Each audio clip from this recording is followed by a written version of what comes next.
ومن التمرينات الظهر وانت بتلعب ظهر لازم يكون انت ساند بدراعك وشادد ظهرك عشان ما تأثرش على العمود الفقري ولا ايه.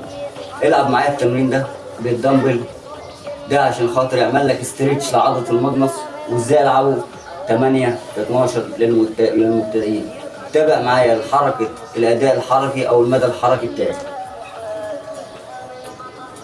انا بقول دايما ما افتحش بدراعي عشان ما اثرش على المجنص، عشان ما اثرش على المفصل.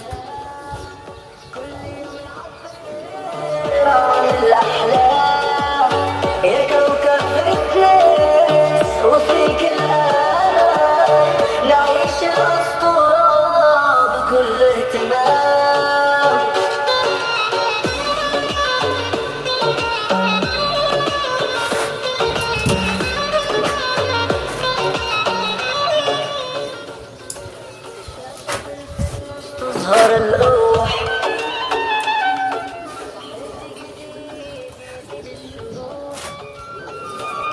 من فيلم لفيلم معنا صاروخ فتنس واكشن نرحب بالعشاق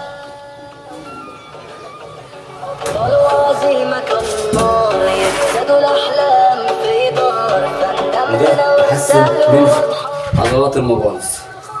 وده تمرين من التمرين الصح للمجنص. اشتغل على البطيء والعب حركة انقباض وانبساط صحيحة. ما تفتحش دراعك على الآخر، خلي دراعك مفتوح عشان يبقى ضغط الدم كله على العضلة. الدم بيضغط على العضلة، تفتح دراعك بتريح دراعك وبتريح العضلة. فلازم أكون شد العضلة، لازم أشد العضلة واسحب زي ما أنت شايف.